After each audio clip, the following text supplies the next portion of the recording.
All right, so welcome everyone. Nice to have you here. Also, welcome to those who are listening to this online. So today we have a question from one of the Thai students. So she says that she is repeatedly making the same kind of mistakes in her life, and it makes her angry at herself. Question is how to deal with this kind of anger that comes or that arises from repeating the same kind of mistakes.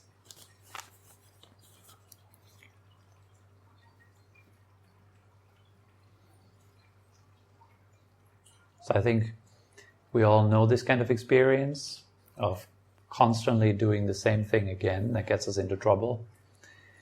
Whether that is a worrying attitude, or it is something that happens internally, or it is something that happens in relationship with other people, something that gets us repeatedly in trouble, and we recognize it, we know it, so there is already some degree of mindfulness, there is some wakefulness already, yet the wakefulness is not so strong that it arises prior to the action, prior to the pattern, which is kind of rolling off all by itself.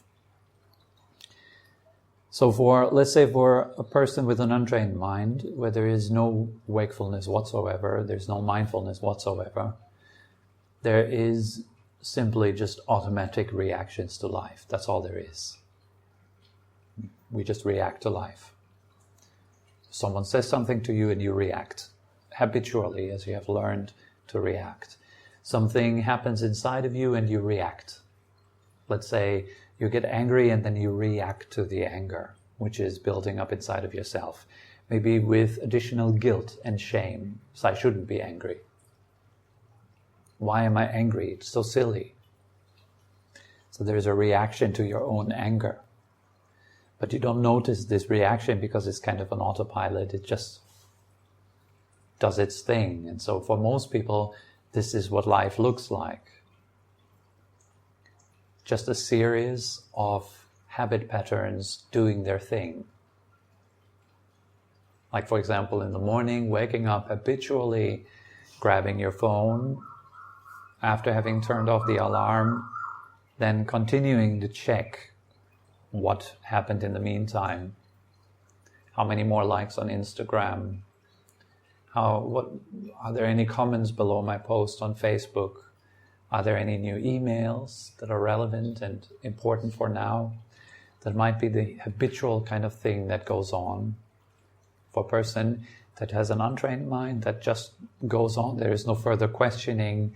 There is no awareness of that this is going on in my life and it is actually harmful. It is actually detrimental to my health, to my mental hygiene, to my mental health as well.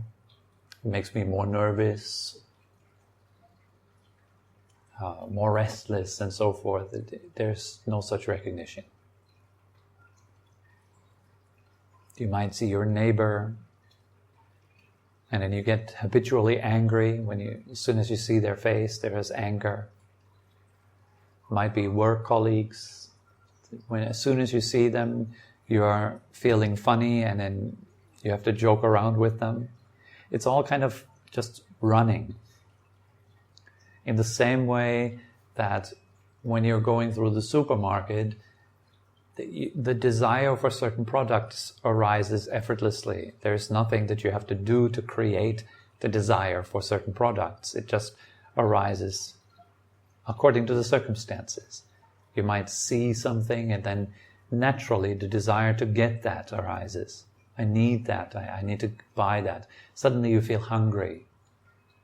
You might have not really been hungry before entering the supermarket. As soon as you enter the supermarket, there's certain smells, there's colors, all these kind of products that you see. And suddenly you feel a need arising. That is nothing you do.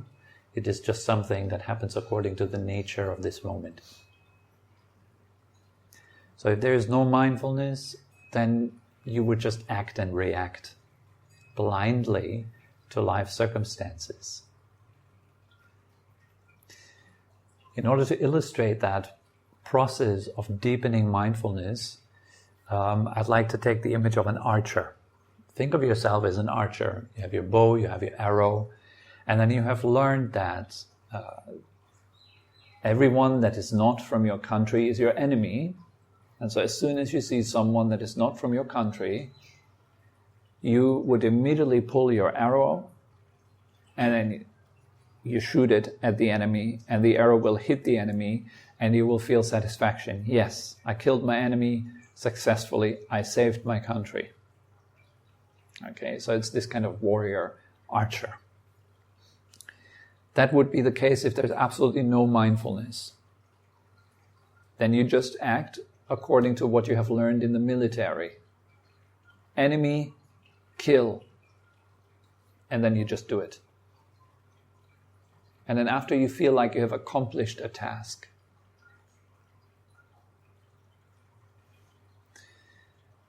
Now if mindfulness comes in, just a little bit already, just tiny little bit of mindfulness, you say your mindfulness power is growing just a little bit, then usually it's the same scenario. You see your enemy, you feel anger, you take out the arrow, you put it into the bow, and you shoot. The arrow hits the enemy falls down, but suddenly you wake up. What have I done? I have just killed another human being, someone I don't know. Suddenly you wake up to the actual reality of the situation. I think it happens to many soldiers. They are learned to look forward to war. They are pushed up. There's a hype, a building up before the battle. There's people giving you speeches, so you're fired up. You're getting into the right kind of frame of mind that allows a human being to kill another human being that we don't know. In order to be able to do such a thing, you need to receive proper training, conditioning in the mind. That's what the soldiers learn in their training. They learn that they can do this task of harming another living being without feeling the feelings that you would feel when you did that. When you would kill another human being, you would feel terrible.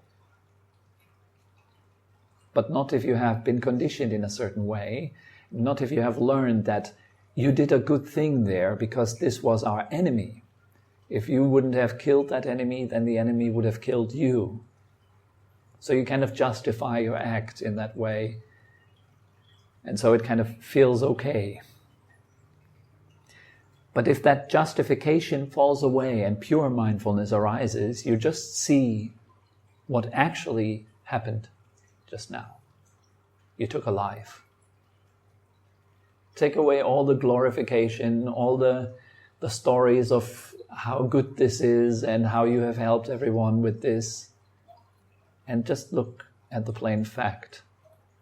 You have taken a life. And that kind of space might give rise to compassion to arise, naturally. That moment of self-reflection, what am I doing here? I'm walking around on this planet Earth, and because other people have told me that those people over there are bad, I proceed to kill on their behalf. Suddenly, you cannot do it anymore. So you might have some resolve now. I will not kill anymore. But you're still in a war. So the killing goes on. But each time after the killing has happened, there's more regret, more remorse. What am I doing here? Mindfulness grows more and more. You're waking up. You're becoming a more conscious human being. You're not just acting out unconscious things that you have learned to do. The brilliance, the light of consciousness is showing the truth of your action. Just very plain, very obvious. Now as it grows, then as the mindfulness grows, it will come more and more early. It will come at the moment when you're actually firing the arrow and the arrow is already on its way. There's nothing you can do still. The arrow is still on its way and it will still kill your enemy. But your mindfulness is getting faster. It arises right at the moment when you release the arrow. And so it continues. The mindfulness becomes stronger and stronger until it arises at the moment shortly before you release the arrow. Now you have a choice. You could shoot, or you're not, but you're not anymore someone that is just blindly pushing through a pattern you have learned. And now there is mindfulness, there's choice, isn't there? Particularly before firing the arrow. Now you're confronted with a choice. Will I continue harming myself and others? Or not? And you might still have a weak mindfulness, so you might still fire. But there is hesitation already. It's a sign of your mindfulness. It becomes more fast and more powerful, actually.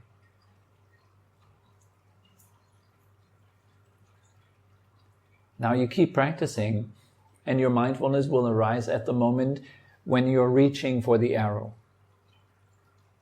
Now you have plenty of time to rethink your action. There is no tension in the bow yet. It's not easy to release the arrow because there is no tension yet. You're just reaching for the arrow. So this is where most people stop when they're practicing mindfulness. Let's say you're getting angry at someone and you're just reaching for a hurtful word to throw into their face. And suddenly you're mindful, what am I doing here? It is not me, it is anger. I'm possessed by the demon of anger. With that mindfulness in this moment, you have a real choice not to speak. Because you know the future. If you speak, pain is the result for yourself and others. So why would you still speak? And it will just only be pain that is the result for yourself and others, because it comes from anger. It's a fire. It burns. Fire burns. The nature of fire is to burn. The nature of anger is to burn. In precisely the same way. And the fire can be transported to your neighbor's house pretty easily through the wind of words.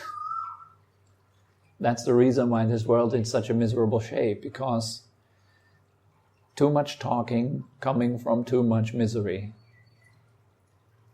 Unconsciousness. People not knowing themselves. That's why Jesus probably said, forgive them because they don't know what they do. Precisely because we are blind, we cannot see ourselves. He could have also said, forgive them for they do not see themselves. Or forgive them for they are ruled by what is not them.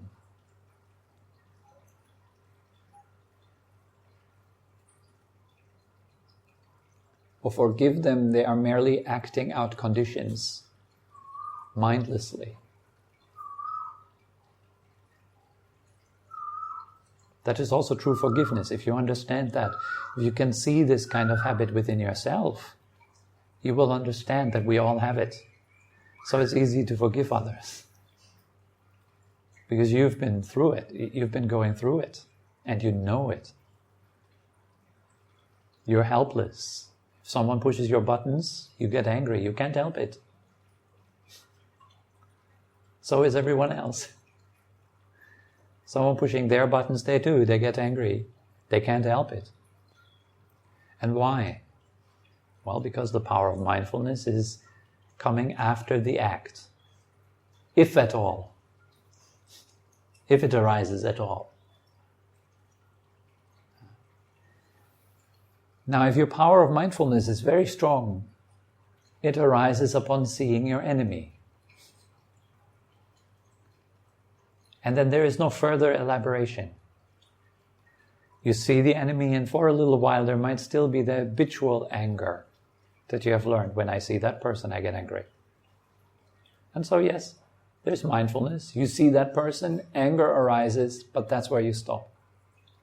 You're not proliferating it. You're not going any further into it. You stop right there. This means when harm is coming your way, that's where it stops. You're becoming a presence in this world at which any harm doesn't find any elaboration. It doesn't go any further. It ends with you. Suffering of this world, anger of this world, the hate of this world ends with you. It doesn't go any further. Because you're not keeping the story alive. Oh, that bad person, why is he always so angry? I need to show him, I need to teach him a lesson. You're creating more problems. So the problem doesn't stop at you. It continues with you. Because no mindfulness. You're hit by an arrow and you shoot back. Then another one is hit by an arrow and he gets angry and he shoots back. Another arrow hits you. You get more angry, you shoot back. Mahatma Gandhi, he said this beautiful thing. He said, eye for an eye. You know that saying in the Bible? It says, eye for an eye. He says, eye for an eye makes the whole world blind. That's what that is, right? Revenge. Someone did something to me, so I need to do something back to them. That's how it keeps going. That's how the misery turns to war. It's how things just keep going. It doesn't end there. So be someone that is so mindful that every problem comes to an end in your present. Because you're not elaborating in any way. There's no more story. Something hits you and that's it. You relax right there. If your mindfulness power is very, very strong, it arises even before you see an enemy. So it just simply stays at seeing. You see the person, but you're not making an enemy out of them anymore in your head, in your mind. That is very fast mindfulness. It's there before the problem even can start. And so when you see someone, there is just seeing and that's that. That's the advice that the Buddha has given, actually. The advice the Buddha has given is, when seeing, just see. When hearing, just hear. When smelling, just smell. When tasting, just taste. When feeling, just feel. When thinking, drop it. That's my addition. Drop thinking. Then all the other 5 senses, they stay. But you can of course say, when thinking, just think, but not in the sense that I am the thinker, but you just see it. Just thinking, that's it. It finds an end right there. Because you're not buying into it, you're not investing in it. It's just thought. Why believe it? It's not even made by you.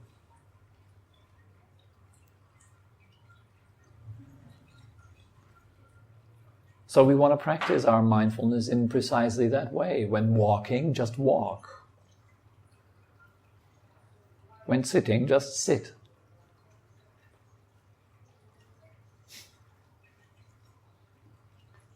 When showering, just shower. When breathing, just breathe.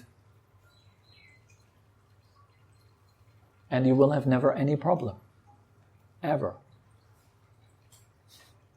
The problem starts when you're believing your thoughts to be actually the truth. what your thoughts are telling you is true. No, it's not. It's just thinking.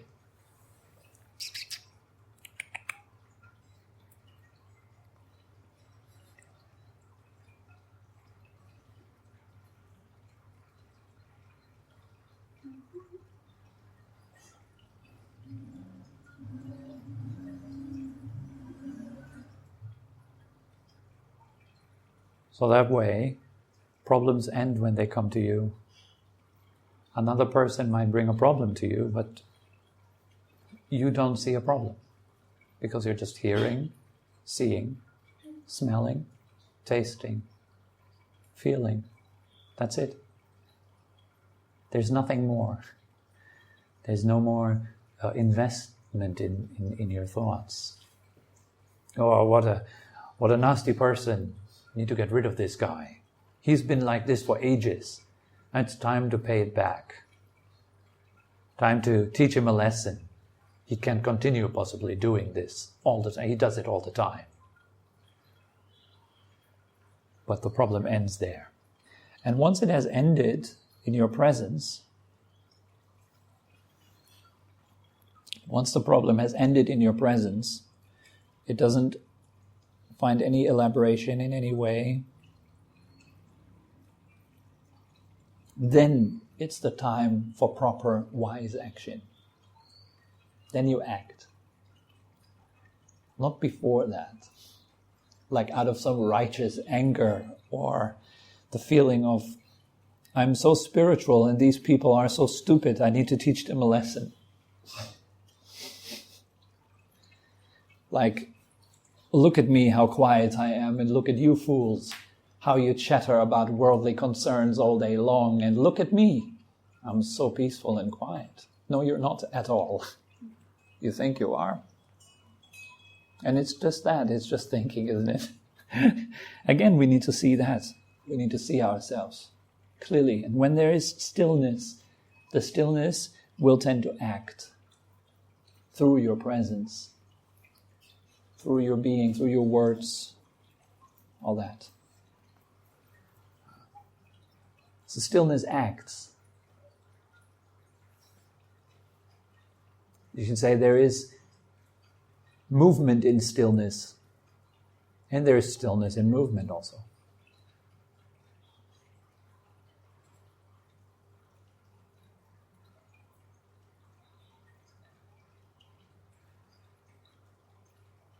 So this is the way we practice. A problem comes to you in the form of sound, someone complaining about what you just did. Someone commenting on the way you did it is not that right. You could have done it better. Or what you are doing or how you are is not quite right. Let me fix you. Here is some advice that you definitely need.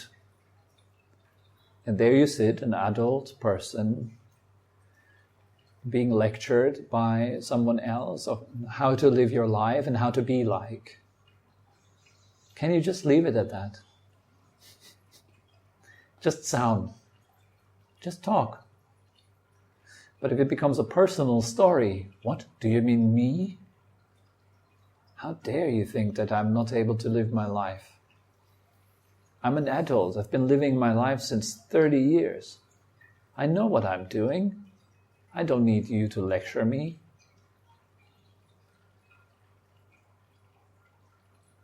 Can you just leave it at that? Hearing, thinking, and drop it. Let go right there. And there's no further problem. The other person will be grateful because the other person has been heard by you. You've been there, you've been listening to them. Not listening with a judgmental attitude like, oh God, there she goes again. Same old story, oh God, oh God.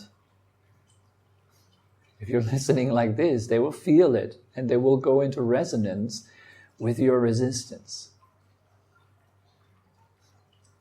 That's what people usually do. They go into resonance with your subtle vibration. And if there's a subtle vibration of disliking that person, I'd rather kind of be on my own right now rather than talking to you guys. You will pick that up. And in a subtle way, you will go into resonance with that. Like suppose I sit here, for example, and I don't want to give that session. I don't want to talk to you guys. I just want to sleep, actually, right now. Just want to lie down and take a nap. Instead, I have to sit around here and talk about all that spiritual nonsense all day long. Oh God, you would feel it. You would feel me as being inauthentic. You might still hear my words and be fooled by my words consciously, but subconsciously something else is going on. Some sense of discomfort. It doesn't really match up. Like this. And other people pick that up. So if you come to another person and you sense them through your thoughts, through noise in your head, that person will feel understood like that. It will not feel purely listened to. It will not feel purely appreciated as just that human being that's right there now. This is the thing that many people, by the way, they say about having met with the Dalai Lama, like just shortly even, when he just passed through the crowd, and then he would just spend really time with each and every being that's standing there and hold their hands with both of his hands. And many people have said that they, in this moment, feel like the most special person on earth. That is listening. That is seeing. It's very powerful. There is someone who sees you without any bias, without any attached emotions, or he just sees another living being that wants to be happy. That's it. And so that's why people feel understood and they feel heard by such masters. They feel seen, appreciated. And that's what everybody ultimately really wants. To be seen, to be appreciated, to be heard. If someone lectures you, all they want is admire them for their incredible wisdom. Not in a sarcastic way, but they want to be seen like, look at me, I can give you advice. And it's such good advice. Am I not lovely? Don't you like me for these clever words that I'm giving you? Like this. That's behind that, really, you see. So if you can see that, and you can give this kind of affection and attention to this human being, then that is kindness. So we have these two aspects, mindfulness and kindness. They always work hand in hand. Directly seeing, beyond thought stories, another living being, and then receiving it within a space of kindness. As if it was the last time you'd see them. Particularly with people that you quarrel with, you have trouble with. Like our Thai friend. She sometimes has trouble with other people, like we all do. And that helps immensely. Think that way. Tonight I will die. Tonight they will die. Last time we meet, make it count. Let it be carried by kindness and mindfulness. These two powerful qualities. Okay, so that's all that comes to mind so far for today.